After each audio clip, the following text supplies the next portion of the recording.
Good evening and welcome to the Dollar Dogs and Beer podcast. I am your host, Andrew, and joining me tonight, we've got Joe and Ron as Jason is off enjoying the Seafood Lobster Fest somewhere with his mother-in-law. Jason, I hope you come back with a serious case of heartburn because that sounds absolutely delicious. Guys, how are you doing tonight? Ron, it's good to have you back for the first of the preview episodes of the year. Yeah, let's hope it's fun tonight. Let's just hope that much. I know the AL Central is nobody's favorite division to delve into, but unfortunately we have to. Joe, how are you doing? Doing okay, man. Doing okay. Can't complain. Just ready to keep on rolling. Absolutely. So, Joe, what are you drinking tonight? Drinking it. I'm keeping it straight and clean tonight. I'm just drinking an ice cold Mountain Dew. So. All right. Ron, how about you? Raspberry twisted tea. Okay. And I am enjoying one of my favorite double box from Trogs, the good old Troganator. All right, let's roll into it tonight, guys. First, arbitration is finally over. The last case this year was Tanner Scott versus the Marlins, and Tanner Scott won that one. He won $5.7 million versus the $5.15 million the team offered. Good year for the players. They went 9-6 overall. All time, the teams still have a massive advantage at 353 and 266. Now, keep in mind that is since 1974, so it's been a while. And as we know from anybody playing Alabama in football, it takes many, many years to cut into that huge deficit Alabama shoved you in under the Nick Saban years. The highest arbitration decision of this season went to Vlad Guerrero Jr. He got $19.9 million from the arbitrators versus the $18.05 that the Blue Jays offered. Now, I will point out that's a bigger spread than you normally see between the player and the team. They're usually within $1 million or a couple $100,000, but that was a bigger spread than you normally see. And then the highest deal for an arbitration eligible player that settled outside without needing to go to arbitration was Juan Soto, who got $31 million on the 1-year deal from the Yankees this year, which is frankly, I think utterly insane. But hey, we'll see if he has a bounce back here after the last year and a half, 2 years. That's nuts to me, but we'll see if he bounces back. Some free agency updates from the last time we were on. Jorge Soler signed with the Giants, 3 years, $42 million. Soler had opted out of a $13 million contract for the Marlins for the second part of the 2-year deal that he signed before. Great move by Soler. That's how you use that player option to your advantage. Have a great year and then sign for an even bigger deal. So that's great to see. Plus, I'm not upset to see Soler leave the NL East. Utility player Whit Merrifield signed with the Phillies, 1 year, $8 million with a team option for 2025. Ron, I love this deal for you guys. He can play almost everywhere. Second, short, outfield. He could probably play first and third too if he really had to. And the money, I think, is just perfect for what the Phillies were looking for. And bringing in a veteran like that too, 35 years old, knows the league, so it's a hell of a pickup. Yeah, I mean, he's not as fast as he was when he was younger, but he's still well above average in speed. Great glove. Pretty much. I don't think he's ever had a season where his glove's been in doubt, even when he's bounced around more than Mookie Betts to various positions. So I think it was a great deal by the Phillies. Well, I'm bringing in that bat too, being number 2 since 2017 in hits. Yeah. So, I mean, that's a plus. Yeah, he is a very, very solid contact bat and just the flexibility to move him everywhere. I think that's exactly what the Phillies need to help keep that roster fresh. Might mean they can give Harper some extra days off too over at first base, or let Harper DH and not take a couple days off in the field. All right, Liam Hendricks. This just came out earlier today. Signed with the Red Sox, 2 years, $10 million. Performance bonuses also included. Joe, up to 20 million or 15 million in performance bonuses? Up to 20 if the performance bonus numbers are met. So okay, he's likely going to be out this year because of the reconstructive elbow surgery last year. But he's expected to be back, I think, after the break. I think was the last thing I saw. Maybe I'm going to say this: if the Red Sox aren't competing, he's not pitching. They're going to save him for next year because I think if they're not competing, Kenley Jansen's going to be gone, and he'll be the 2025 closer. I think even if they're not, if anything, maybe an inning here and there, but that's about it. Yeah, I don't think it's going to be a serious push to get him back. It's like when the Braves signed Kirby Yates a couple years ago. They knew that first year was basically going to be a waste. They were waiting for the next year. Yeah, I'm not saying for sure that they'll just wear his arm out in the second half, but the date I saw was somewhere around July, maybe. Okay.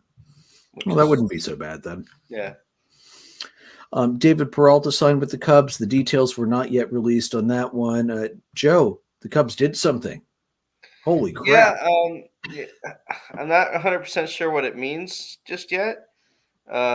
Obviously, there's still the belly stuff out there. A ton of commentary on that today from Ricketts down at spring training in Arizona. So, not really sure what it means just yet, but a solid veteran outfielder. Can never have enough veteran players that can provide some insight to some of the younger guys. So. Plus, if I'm not mistaken, he's a left-handed bat, which is something that the Cubs needed with Belly not yet being re-signed by them. Yeah, well, Peralta is a minor league deal, it looks like. Okay. I was unaware of that. And it's the same thing with Dom Smith too, who they signed tonight. It's a minor league contract, so. Okay. Yeah, even still though, I mean, we kept re-signing oh my God, I'm blanking. Anyway, we've been doing that for years where we'll sign some of the back end bullpen guys to minor league deals with an invite to spring training, and inevitably they're there every time anyway. So Jesse Chavez, that's what I couldn't think of. Yeah. So yeah, I wouldn't be worried about that. Nothing wrong with the minor league deal. Nope. All right. And then one other deal that came through earlier, Brendan Woodruff is going to stay with the Brewers on a 2-year deal. The financial terms were not yet available at the time. It's interesting. I don't understand why pitchers keep flocking to the Brewers when they don't have that much offense. I mean, they got Reese Hoskins now. They've got Hoskins. They've got William Contreras. I mean, it's better than it's been, but it's still that's not a lineup that scares me in the slightest outside of a couple guys. So anyway, he'll be back, and the Cubs will continue their onslaught upon them when they face him. Hopefully, they've always hit pretty well against him. So hopefully that continues for you. We'll see. Moving on, we have.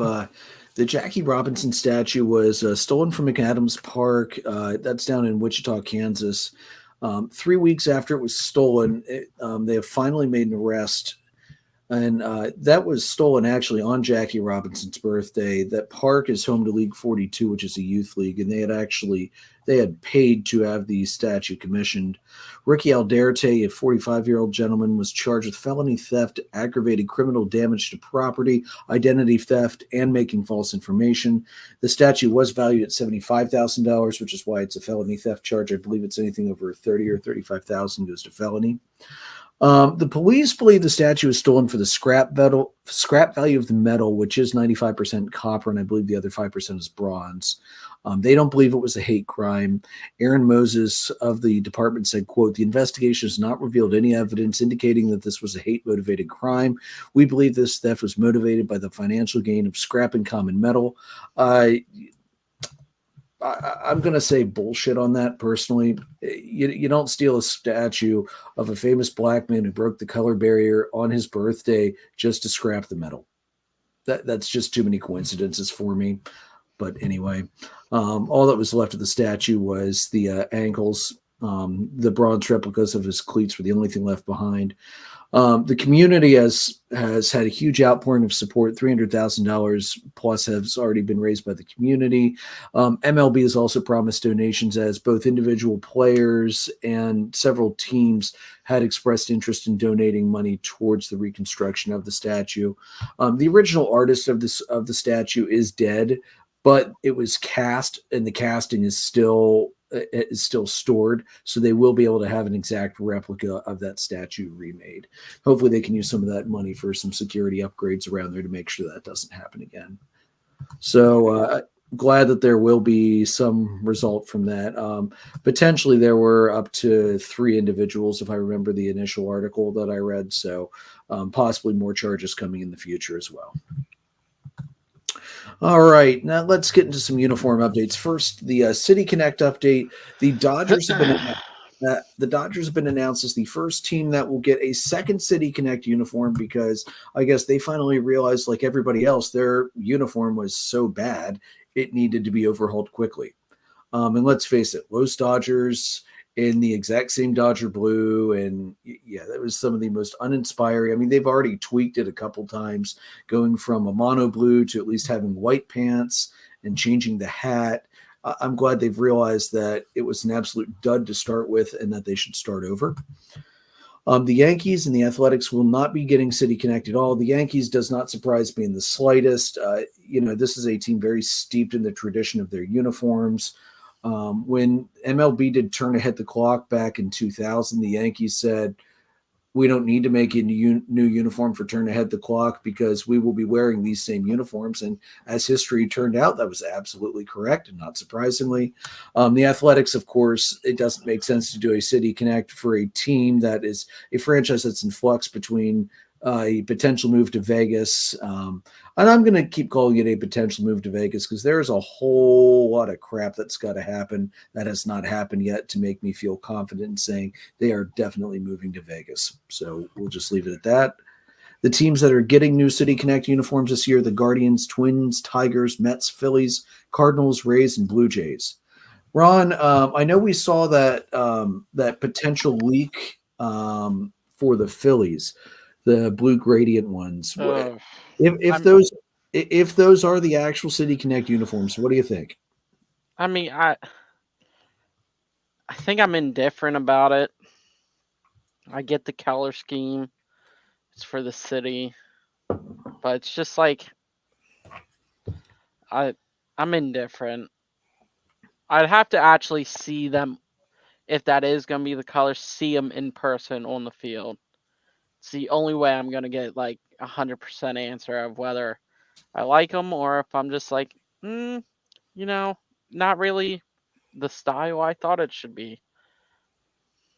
Yeah, I agree with that. And I think anytime a new uniform is rolled out, you can't make a complete grade on it until you see it on the field and see how it actually looks. There's some things you can infer, like the fact that we all thought it would be impossible to see Cincinnati's numbers on that all black with the thin red outline. And we were absolutely right. When you saw a picture of them on the field from far back, you couldn't hardly see the numbers at all. Yeah.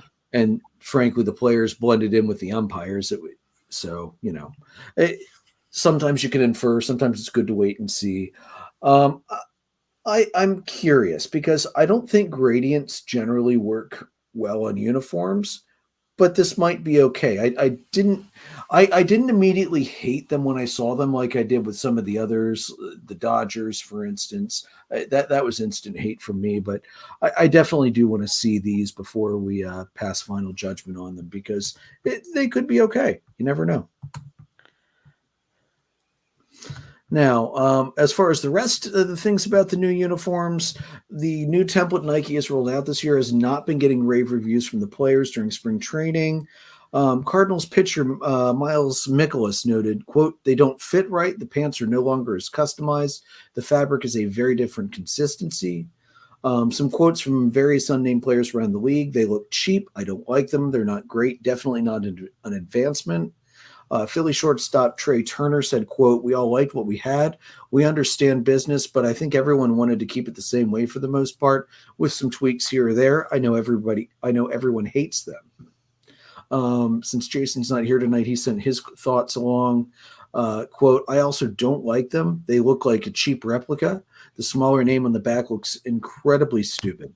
So here's the changes, guys. The MLB logo was on the back, was moved down below the yoke. So that's the yoke is this silver part here in my jersey that wraps around the back. The logo used to be above the yoke. It's now below. Like some uniforms, you wouldn't really know the difference, like the Phillies, the Cardinals home, anything that doesn't have that piping there, you wouldn't really notice, except for how the name on the back got shrunk because of the logo moving down. The shade of white was also tweaked a little bit. It's more of a cream color than a pure white. So some teams where the colors haven't changed at all, they look different just because it's a different background that you're looking at. I know the Cardinals, I saw some players had complaints about the shade of red, even though the red had not changed because the white background the red was on had changed. Two things that are relatively minor, but I think do make a difference in how it looks. The Cardinals and the Phillies were the last two teams that the primary logos were chain stitched to the jersey. The Cardinals, it is still chain stitched, but it's now as two separate patches instead of a single patch. The Phillies are not chain stitched at all anymore. Jason said he didn't really notice that so much on the pinstripes. He really noticed it on the cream alternates more.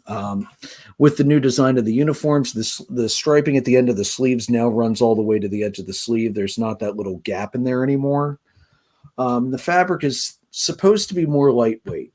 So I gotta say, guys, I don't think they look good at all. The ones that I've seen the pictures of during spring training so far, the small name on the back looks really bad with the fact that the numbers are still the same size. And the fact that they pushed the logo down to just, I don't understand why they felt the need to compress it more. I don't think it's a good look personally. Joe, what do you think? I mean, to make a Lancaster County reference, it looks like I bought it at Green Dragon. I mean, it's awful. It's absolutely awful. Honestly, that's a lot of, I think everybody gets a lot of their knockoffs from like DH Gate and stuff, probably Temu now. Those are probably better looking jerseys than what these new ones look like. And that's really sad. And I know everybody wants to jump on Fanatics.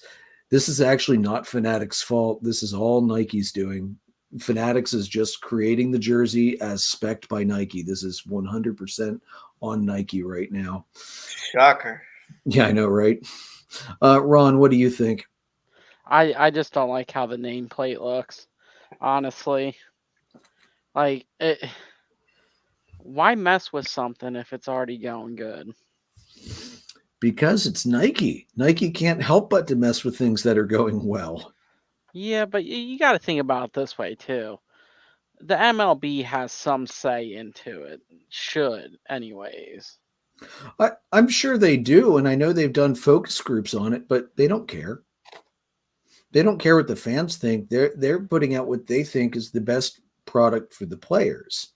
And the players, if it really is this bad, they need to continuously push back against MLB. It's the only way you're going to get change. And even then, it's unlikely it's going to be big change. Some tweaking that I've seen so far from some jerseys. The Nationals, I like this update. On their navy and their home whites, they are getting rid of the number on the front. So the diagonal for Nationals is not as sharp as it used to be.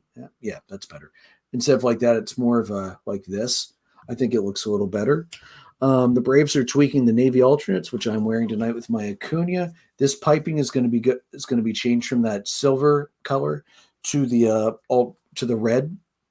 I'm going to have to see that one on the field, although I got to say initially I was not very pleased when I saw it. I think the silver popped it better, but maybe it'll look okay. Another change that is very minor but was a pretty important part of the history of the uniform for the franchise. They used to have piping around the belt tunnels on the pants, and that's going to be eliminated now. That's been on and off the jersey since the Boston days, so I'm kind of a little upset about that, but it is what it is, I guess. Rob Manfred said, upon noting that some players and many fans on social media have criticized the new Nike Vapor premium uniforms for looking like cheaper replica jerseys, states that they will become popular with time. Quote, "We always pay attention to what people are saying about any new initiative. As you know, in baseball, with any new initiative, there's going to be some negative feedback. First and most important, these are Nike jerseys. We entered into this partnership with Nike because of who they are and the kinds of products they produce. The jerseys are different. They're designed to be performance wear as opposed to what's been traditionally worn. So they are going to be different, but they have been tested more extensively than any jersey in any sport. The feedback from the All-Star game last year where the jerseys were worn was uniformly positive from the players. So I think after people wear them a little bit, they're going to be really popular. Okay, Rob. I think from a material standpoint, that's probably true. The way they look is just ridiculous. Yeah, I don't think I'd mind the material change No, if they I- wouldn't have messed with how they looked so much, especially with how a lot of the front plate logos have been shifted a little bit with this template change. Now Right. you have that placket instead of going through like a gap, it's actually going through letters now. Like on mine, the A is actually cut off. It used to be the gap between the L and the A. I looked at my old Chipper jersey for reference, which is obviously an old Majestic jersey, since Chipper thankfully was retired before Nike started screwing up MLB uniforms. But Rob, I understand you're more concerned about the performance for the players. Was it really that bad that we needed performance tops for the player? I know it gets damned hot, especially way down south in the middle of the summer. Anytime you're down in Atlanta, anytime you're over in Houston when the dome is open, anytime you're in Texas, those stadiums get very, very hot and humid in the summer. I get that. Was it really that bad that we had to scrap jerseys that had looked so good for so many decades to go to these? I'm just not seeing that one. It's becoming ridiculous. And the other thing that drives me nuts too, guys, we know what kind of quality Nike puts. Have you seen what the utter destruction and ruination Nike does to the Oregon Ducks football team every year? I'm just going to leave it at that. One injury update that I noted from the past week: Orioles are going to lose right-hander Kyle Bradish for a couple weeks. He has a UCL tear. He's going to head to the IL, take a couple weeks off, see if the inflammation goes down, and then he already got a PRP shot, and he's going to try to continue throwing and pitching through it. That is a pretty decent loss for the Orioles if he is going to be lost for a long period of time. He had the best second half ERA in the AL among starters last year at 2.34. So he is definitely a guy they're going to want to get back. And then we have the rebranding of the team formerly known as the Lancaster Stormers. They will now be known as the Lancaster Stormers. We have a new logo, charging bull with a lightning shape on its head. You have the barn with the lightning around it, the bull charging through the wall. And this is what I'm most happy about, the classic cursive L with the baseball in it that was on the hats. That will remain.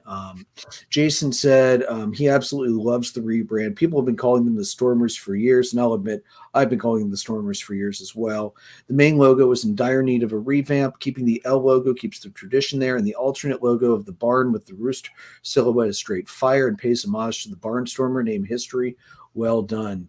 Ron, what do you think about the Stormers rebrand? I mean, if I kept up with it better over the years, I'd probably be more into it. I mean, I think we've all just called them the Stormers pretty much since the beginning of their era. So I'm ready for a change. I think it'll be good. What do you think, Joe? It's definitely an upgrade from a logo standpoint. You got to do something to make up for the other dumb changes they've made in recent years. God, like Goodwill. Sure. Recent couple weeks. Yeah, and weeks, yeah. But yeah, I think it's good to change things up a little bit and change the logo up a little bit. The barn one I like a lot. That logo really was really nice. Yeah, and classic but new at the same time. Yeah, I'm with you, Joe. I think my favorite of the new logos is the barn. I think that one looks awesome. The bull charging out of the wall didn't really do a ton for me. I didn't mind the bull with the lightning bolt on its head, though. The one thing I'm worried about is they're going to get stuck in between trying to do the bull and trying to do the lightning, and trying to split it. They're going to kind of not do either of them well enough. So I just hope that's something that they've considered and will try to do a good job of not letting one element overwhelm the other element. I think that's the best way to put it. Still, though, they were definitely due because they have not made a major logo adjustment since the team was founded. So, good move on them. I think it was definitely time. The biggest adjustments you would see from year to year was when you'd go to the special games with the uniforms that had designs that were drawn by school district of Lancaster children. And those were always interesting to see. So I hope that promotion doesn't go away with this rebrand. And then Robert Manfred announced he is going to retire at the end of this term in 2029, January of 2029. He's been the commissioner since replacing Bud Selig back in January of 15. He is a lawyer. He worked with MLB since 87, first as an outside counsel and then as chief negotiator for labor matters. He has overseen some pretty significant changes to the game, the pitch clock, playoff expansion, base size, the pickoff rules. Has had some pretty significant negatives, such as the Astros cheating scandal, where he thought it was a good idea to give absolute immunity to the players, which opposing pitchers took reference to and meted their own justice back, thankfully. Here's to Joe Kelly and others. Fuck Altuve. And also the lockout in 21 and 22, definitely a black spot on his legacy. Some things he was talking about, he would like to see a free agency signing period similar to other sports to expedite the process. He said, quote, "We actually made proposals to that effect to the MLBPA. They were not warmly received. With the system we have right now, one of the tactics that's available to player representatives is to stretch out the negotiation in the belief that they're going to get a better deal. That's part of the system right now, and there's not a lot we can do about it. Certainly from an aspirational perspective, we'd rather have 2 weeks of flurried activity in December, preferably around the winter meetings where you're all there to write about it." So my first thought was I actually agree with him on free agency period. It doesn't need to stretch all winter. How about from the end of the World Series until the end of December is the free agency period. And you can extend your own players at any time. And then after the end of December, it's minor league deals only. It would stop the fact that we are now into spring training. Games are starting next week. And we still have 4 huge free agents, all, of course, being under the guise of Scott Boras, that have not yet signed. And there are other not quite top tier, but still there's good free agents out there waiting for jobs that can't get jobs because teams are waiting on the market to set with these 4 guys. Joe, go ahead. I think the free agency period makes sense to me. I don't really understand from a player standpoint. There's something to be said for knowing where you're going to be, before things really get rolling. It's one thing if they're. I just don't understand the stalling and the stuff like that. And we had that problem from the beginning with the whole Ohtani mess. It just feels like a lot of this stuff needs to happen a lot quicker. Baseball is a slower game, but doesn't mean free agency has to be slow too. Yeah, exactly. I just feel like it would put a lot more. Put a lot more stress on them to make a deal as opposed to hoping a team's going to cave. And if you're one of the Boris clients, you're like, dude, like just make a freaking deal already. It sounds to me from reading a little bit into comments by Ricketts today is that basically like there's been discussion, but nothing close to a negotiation. So it's like, well, if you guys aren't negotiating, how the heck is this going to get done? Yeah, and this has been a Scott Boras tactic for so many years to wait until as late in the process as he can, as close to the start of opening day, in the belief that he can drive the cost up for his clients. I mean, if you're a Boras client, to me, it just doesn't make any sense. Like, you can work out on your own, sure, but wouldn't you rather have a deal done and be in camp, the week before? If it were me, yes, absolutely, without a question. I don't understand that. Yeah. There's so much logistically that has to happen for if you're a ball player. You've got to move your family. You've got to figure all that out. Like there's a ton that has to happen, and it just feels like having that signing period allows more relaxation on the players' part because it gives them time to do all that shit. Yeah, absolutely. Ron, what would you think about that? Having having a free agency period that would maybe end at the end of December. I'd actually be okay with it. I mean, all the other sports pretty much do it. So why not implement it? I mean, all the other leagues, it's done in a week or less. Yeah, I mean, it's not waiting and not keeping everything hush hush and get it done and over with. And not only that, when you have it done in a week or less, then you blow up the news during your off season and you bring positive attention to your league during the off season when you're not really getting hardly anything at all. This has been one of the quietest off seasons I can ever remember, and a lot of that was because of Shohei Ohtani and we want absolute secrecy. No, that's dumb. Make it a freaking television production. Pull those ratings in. So Yeah, it's get it done, and then this way, if it's all done by the end of December, the teams have a chance to actually get some of the new players' jerseys on the shelves, and you're not waiting till like halfway through the season almost. Yeah, I mean, do you remember how long it took the Phillies to get Trey Turner jerseys last year? Because exactly, he was a very late signing. And there was also the factory had, I think, supply issues on top of it, which pushed back the jerseys even farther. I mean, why would you not want, if you're the team, why would you not want to be able to sell these new jerseys as quickly as you can? Because that's money for them. It's money back to the players. Because if I'm not mistaken, players get a percentage of their jersey sales back. So I feel like if they did it where it's a month out, so maybe the middle of January, like that gives you plenty of time to stretch some nonsense out, if you want to. But it also gives plenty of time for the players to do what they need to do, the teams to get the jerseys done, all that stuff. Well, and I can tell you because I've for the last 2 weeks now, we've done the AL West. We're doing the AL Central tonight. I have been looking at all these teams' transaction records from the end of October until now. And I can tell you this, in January and February, most of the deals you see outside of a few random trades and free agency signings, most of the deals are minor league deals for depth. And a lot of those guys are going to will either get stashed and kept in the minors for organizational depth, or they'll get cut by the end of spring training when the roster's cut down. There's really no good reason to drag it on as long as they do.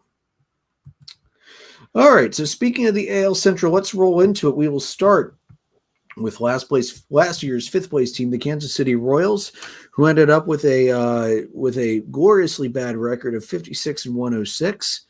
Our predictions last year were not great.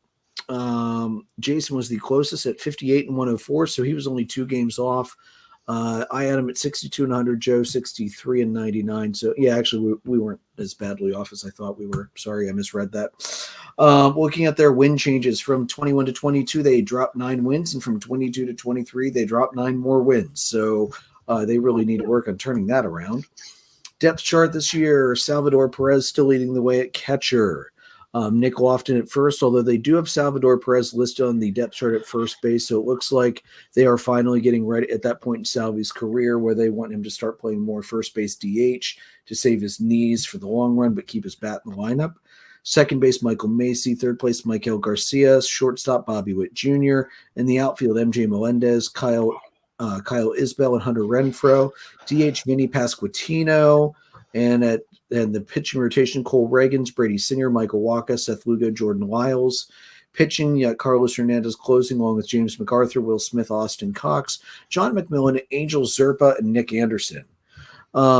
So Will Smith is one of the new acquisitions. And guys, Will Smith is on a streak right now. Will Smith has been a part of the World Series winning team for 3 straight years. I don't know about you guys, but short of a trade at the deadline, I don't think it's going to be 4 straight years this year. Hell of a streak, nevertheless, as he was with the Dodgers, the Braves, and the Astros. So we'll see. Will, I don't see it happening with the Royals this year. They have been moderately active, though, this offseason, making some moves. Seth Lugo and Michael Wacha for depth in the rotation. Hunter Renfroe to bolster up the outfield. Adam Frazier at second. Moderately active in trading. They got Kyle Wright and Nick Anderson from Atlanta. Kyle Wright, again, as I mentioned in one of the episodes last year, he wasn't going to do anything at all this year. Atlanta needed the space in the 40-man, so it was a relatively easy trade for them to make. Nick Anderson, we were going to DFA him anyway because, again, no space in the roster. We got a little cash out of them for him, so it worked out for us. But they've been moderately busy this offseason. Not too many big losses, honestly. Matt Duffy, Zach Greinke, although Greinke didn't really pitch that great last year. Max Castillo. So I think probably the biggest loss in the trades is Jackson Coar, the reliever Atlanta got.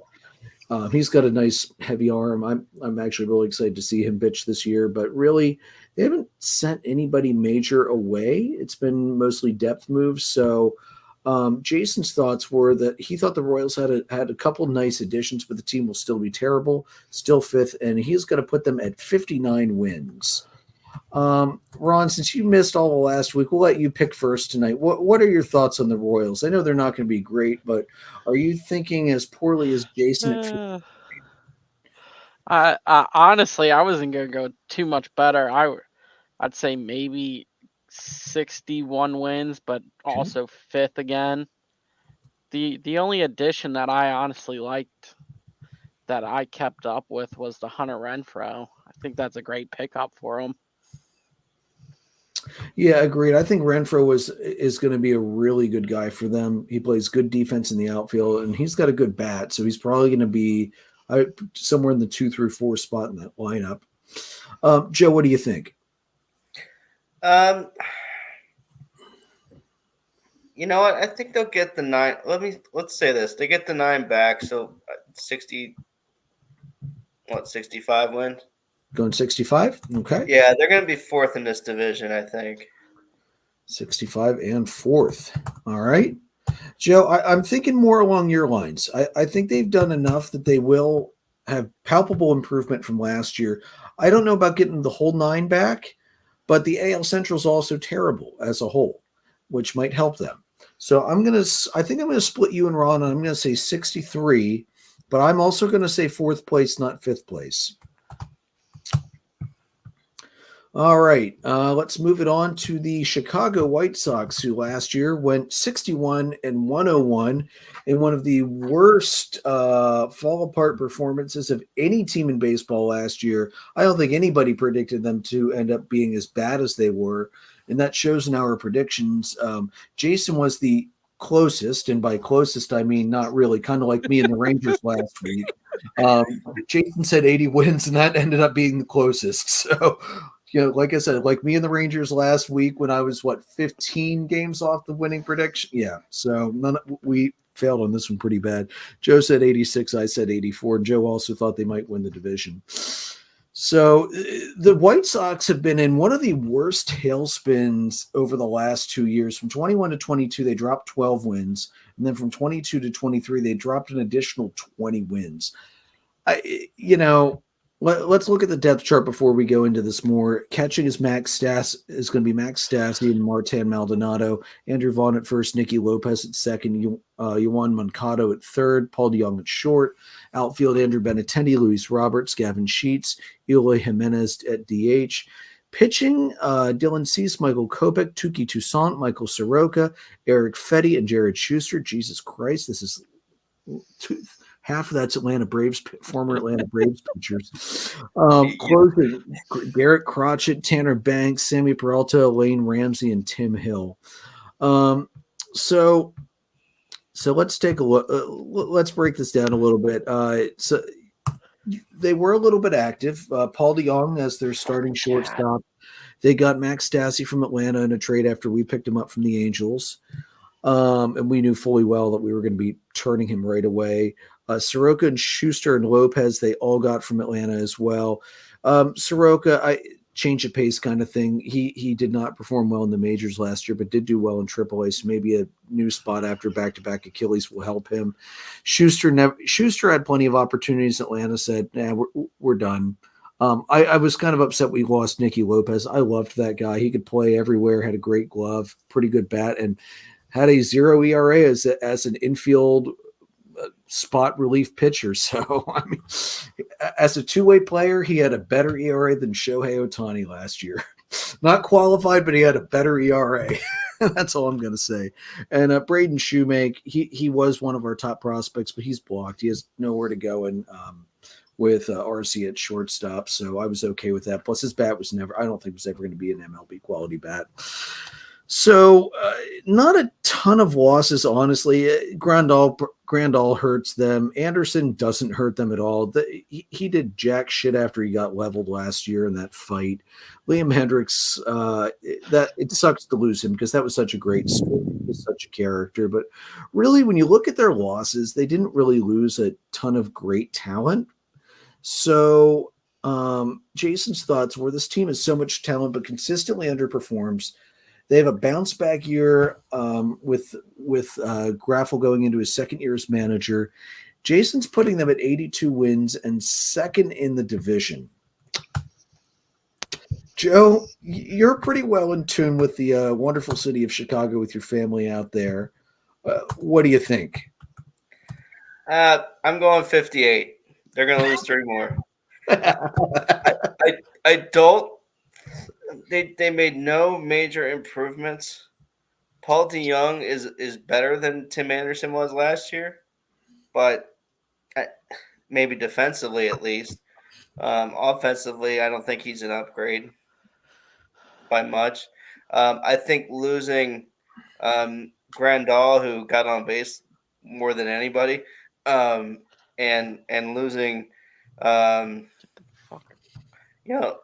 Andrews, and look, there's a culture problem here, and it wasn't just the managing; it's ownership up and down the whole damn thing needs to just start over. Losing Hendricks to me makes no sense. Hendricks is good for at least 5 wins or 5 held wins at least. So to me, this is worse than last year. They're going to be 58 wins and last in this division. What do you think, Ron? I'll put them 4th, and I'll give them 64 wins. Oof, 64 wins and 4th for Ron. So, Ron, you think they're actually going to go up 3 wins? Hey, you never know. Yeah, stranger things have happened. Yeah, exactly.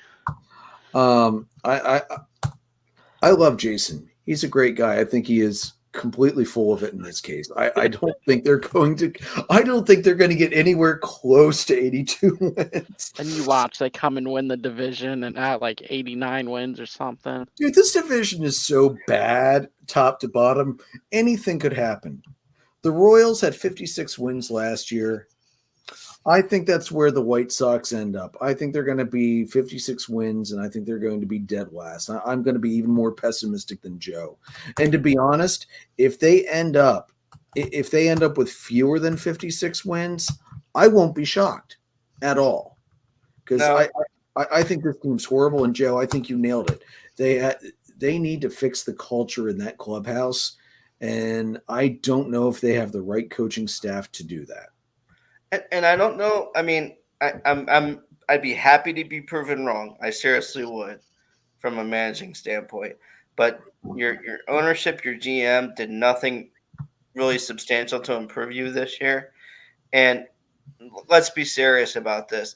The Eloy and Louis Robert, dynamic there. Those guys can't stay healthy. They're more they're more hurt than Anthony Rendon is. It's ridiculous. like Oh, that hurts how true that is. That hurts. They are hurt way too much, and it just feels like everything that can go wrong for those two guys goes wrong for those two guys. And to me, it's just, I just don't feel like you can count on them to do it, to carry you. You really can't. And there's just not enough there that impresses me. And I feel really bad because I think the guy who has a shot to win a Cy Young every single year, or at least should, Dylan Cease deserves better than this. He should have been traded in the offseason so they can try to get better. Yeah, I agree. And I was surprised that they didn't, but I think they had the asking price too high for what he did last year. Yeah, without a doubt. Well, they were trying to sell on what he can be when there's a solid team around him. Yeah. And you can't trade on that. You have to trade on what he's currently valued at, which was well below that. And I'm looking at the White Sox top 30 right here. Their number one guy is Colson Montgomery, a shortstop. He is AA right now. He was only drafted in 2021. Noah Schultz, a left-hander, he's in single A. Edgar Carrero, catcher, he's at AA. Jacob Gonzalez, a shortstop, single A. Now, Jake Etter is probably going to make the team out of camp or will be up fairly quickly, a left-hander. Nick Nestrini should make it fairly quickly. He's listed as AAA right now. Brian Ramos, if he doesn't win the everyday job at third, I think they're going to put him down at AAA so he gets everyday reps. Same with Jose Rodriguez. If he doesn't get a job, he'll probably get AAA to get reps again.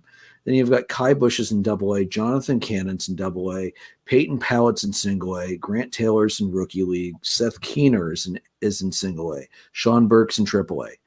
The common thread I'm seeing here is that they've got some talent down there, but it's way down there. They don't have a ton of major league ready guys to pull up from.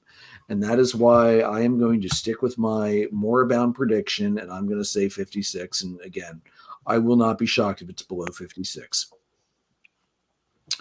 All right, let's look at the Cleveland Guardians. It's still weird to say Guardians, but it's less weird than it was to say Guardians last year. It's slowly becoming a part of the lexicon. Congratulations. All right, record last year, 76-86. Good for third in the, again, continuously putrid AL Central last year. We all were very high on the Guardians last year. Jason said 94 wins. I said 92. Joe, you were the closest at 85 or 86. None of us predicted the AL Central was going to be the floating dumpster fire that it was last year. Oh God. So looking at the I think we thought it would be bad, but I don't think that we thought that the Tigers would surge toward the end. I think that was something we didn't account for. No, definitely. Yeah, they picked it up. Well, when you have a guy that refused to trade to the Phillies to just leave again in the offseason, that kind of helps. Still hurts. So the win change for the Guardians lately kind of looks like the New York Stock Exchange. In 21-22, they went up 12 wins, and in 22-20 from 22 to 23, they went back down 16 wins. So still not the White Sox, thank God, but they're hopping around a little bit.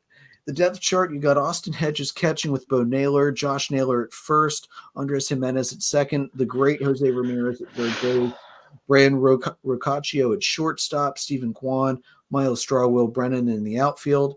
Josh Naylor's likely to be one of the DHs, so that's probably going to bounce around. Pitching-wise, these aren't world burners, but this isn't the worst I've ever seen. Shane Bieber, Tristan McKenzie, Gavin Williams, Tanner Bibby, and Logan Allen. They still have one of the, if not the best closers in the league with Emmanuel Clase, who has not yet been traded. So the Guardians, probably because the division is so bad, believe that they have a legitimate shot, which I think they do.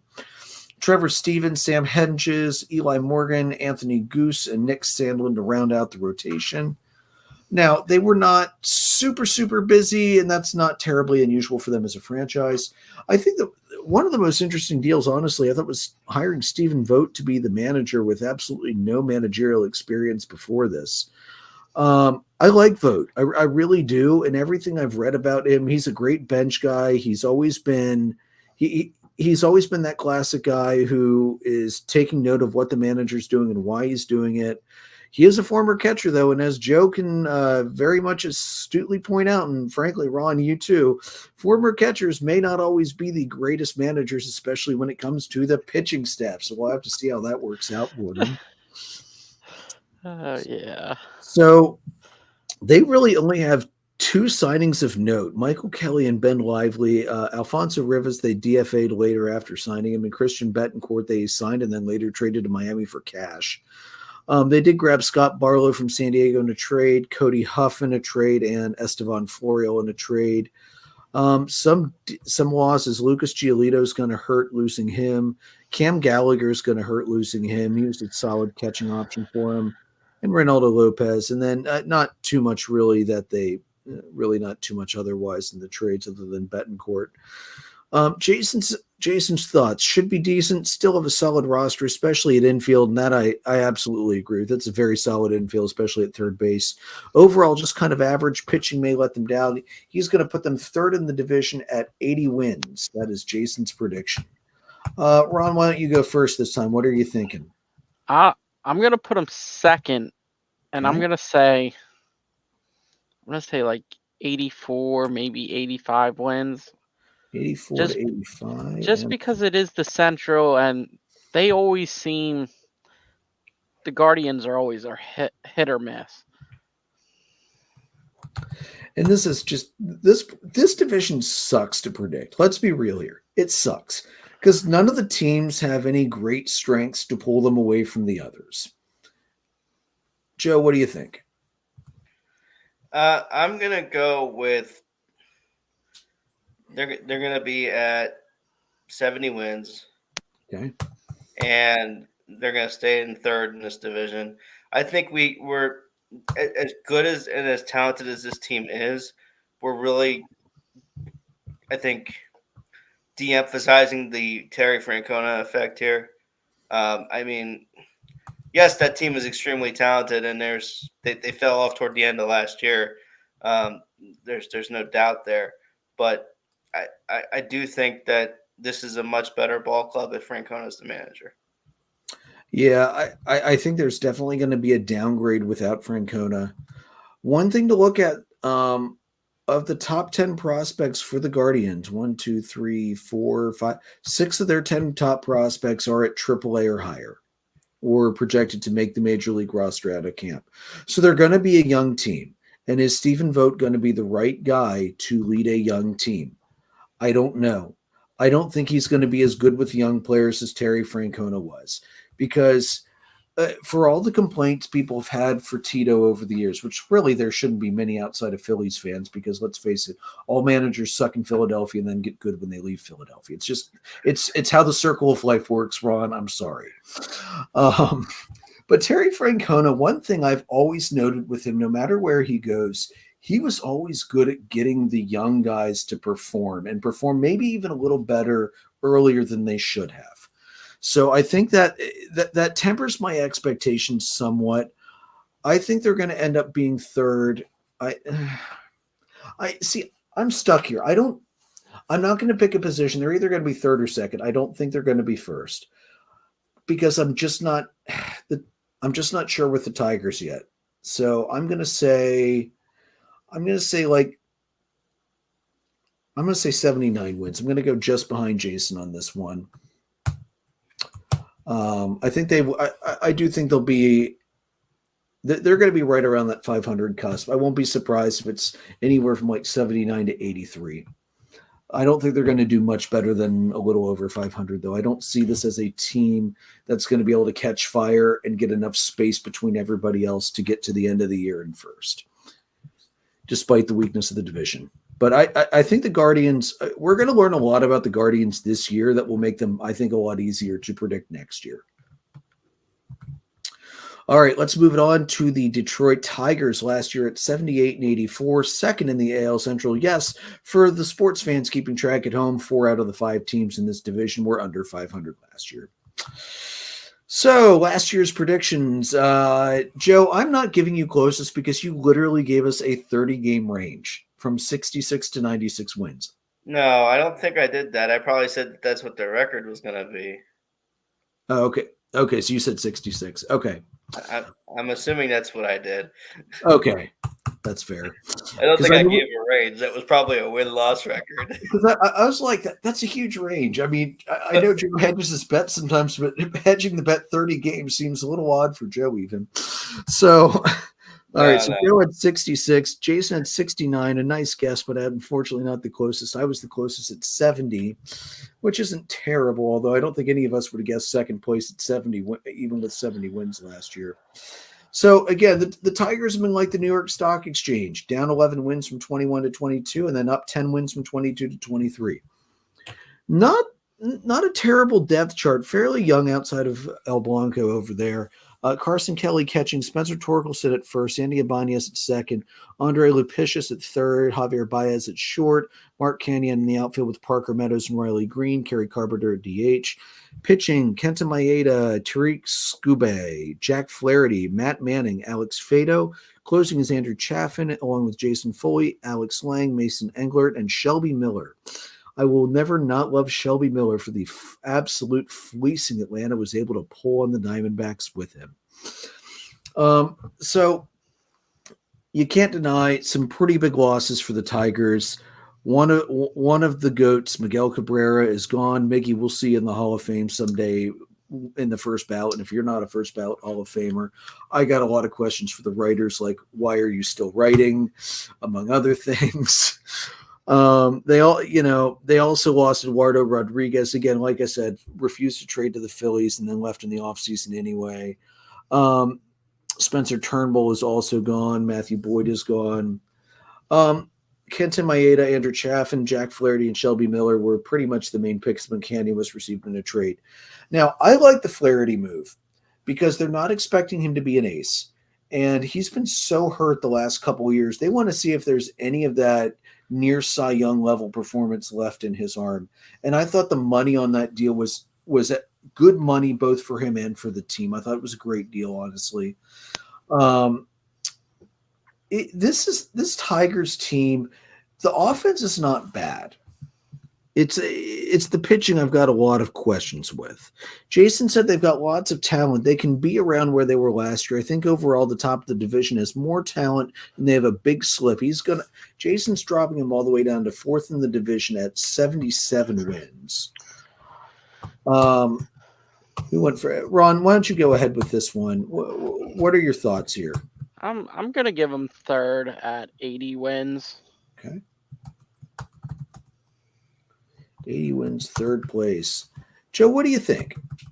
I'm going to go 82 and second place. Okay. I do think they've go ahead. I was almost there. I was almost like they could win this division, but I'm just not confident enough to say that. I like their offense. I like the bats overall, even though Javi Baez is one of the biggest strikeout machines MLB has ever seen. I know his strikeouts were on a positive. They were down last year. He did not strike out as much last year as he typically does on average.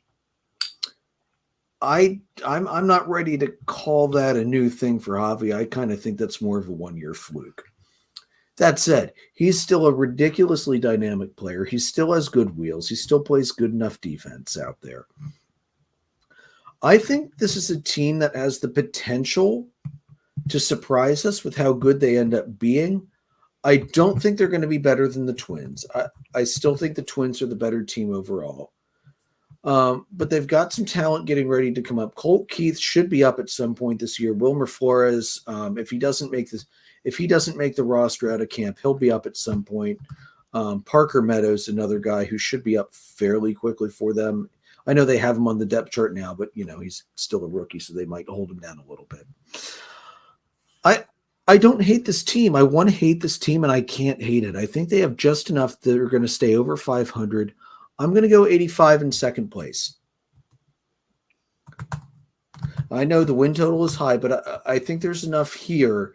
Despite the pitching, I think there's enough here that they can pull 85 wins with as bad as the bottom of the division is going to be.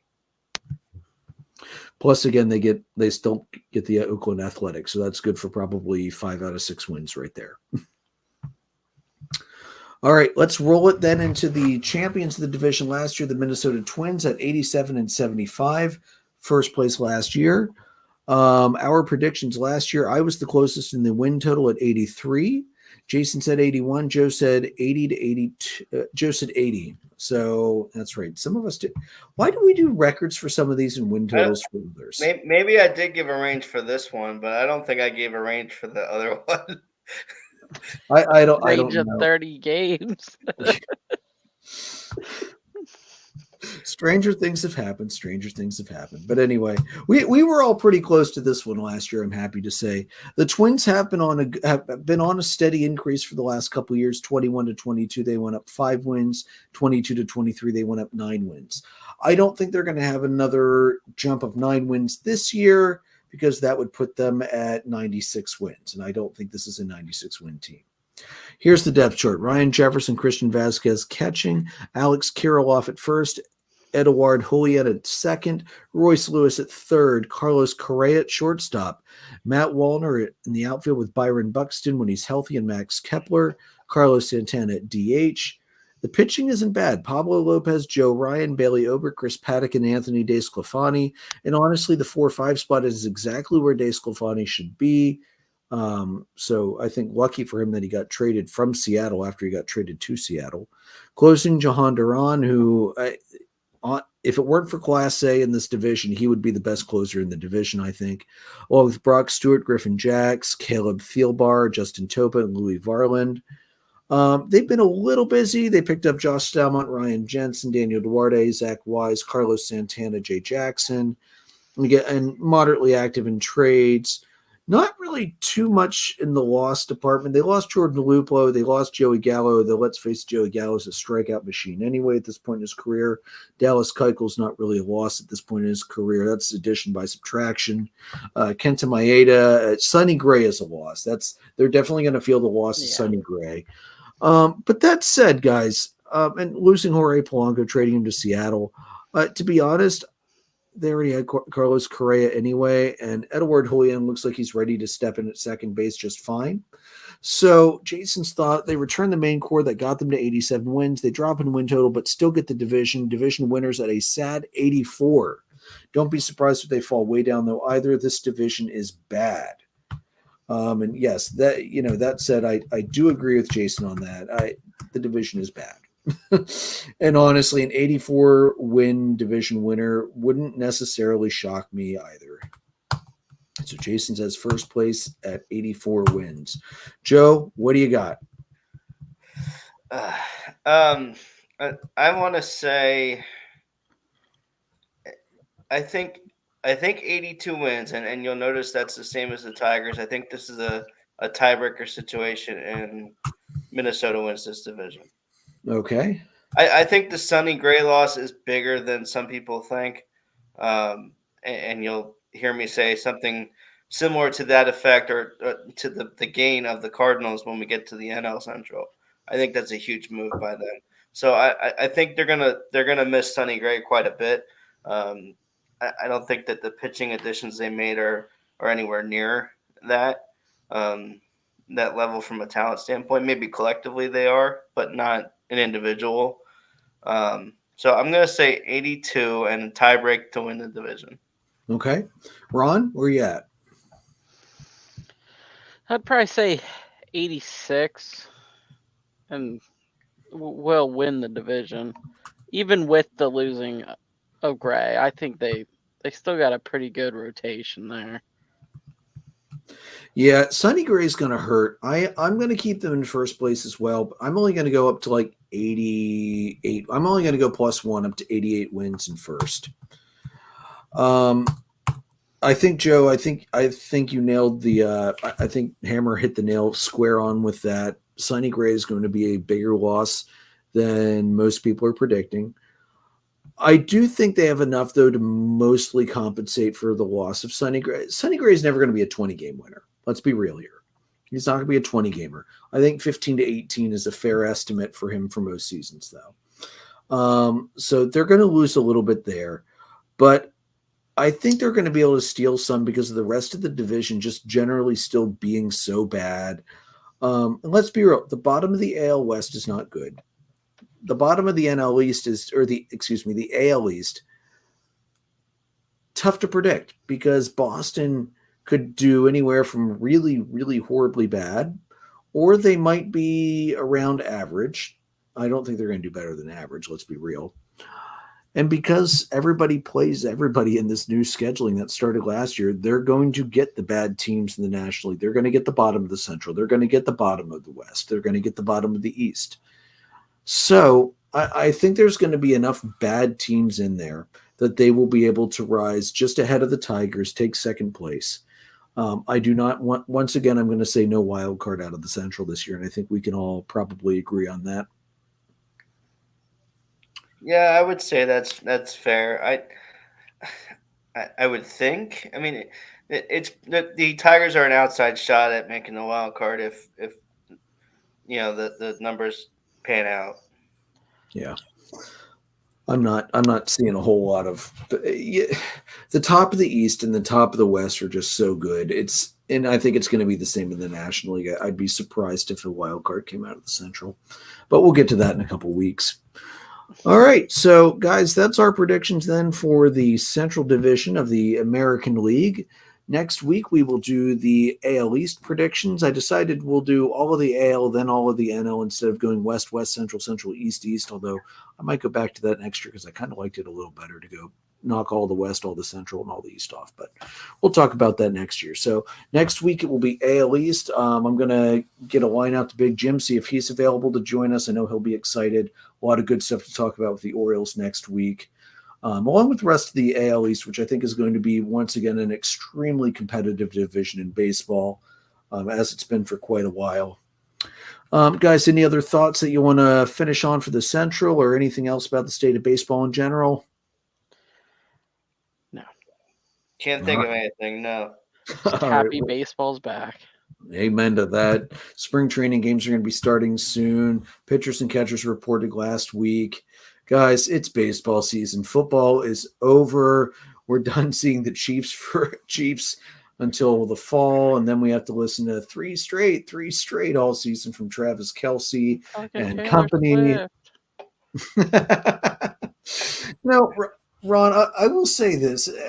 As annoying as the Taylor Swift effect has been, it's the amount of fans that have been added to the already ridiculously fan-packed NFL is very palpable, and it almost, as annoying as it would be, it almost makes me wish he would have hooked up with a baseball player instead, because God knows MLB can use any freaking support to its popularity that it can get. Exactly. Not my taste in music, but hey, that's okay. We're all allowed to have our own taste in music. All right, guys, you can find audio recordings on Anchor, Spotify, Google Podcast, Apple Podcast, and anywhere else you find podcasts. We're live at YouTube as well as Facebook Live as well as Twitter. Merchandise is at redbubble.com. You can follow us on Facebook. That's where we put most of our updates out at facebook.com/dollardogsandbeer. Twitter is at DDAB_podcast. All three of us are still on Twitter, at least a little bit. I'm at Pyrolord314. Jason's at JRicker300. Joe is at JoltonJoe35. Ron is at Dipner Ron. We're presented by the Dark Arrow Podcast LLC and sponsored by Baron Barbershop over in Mannheim. Guys, may your dogs always cost $1. May your beer always be cold. We'll see you next week for the AL East.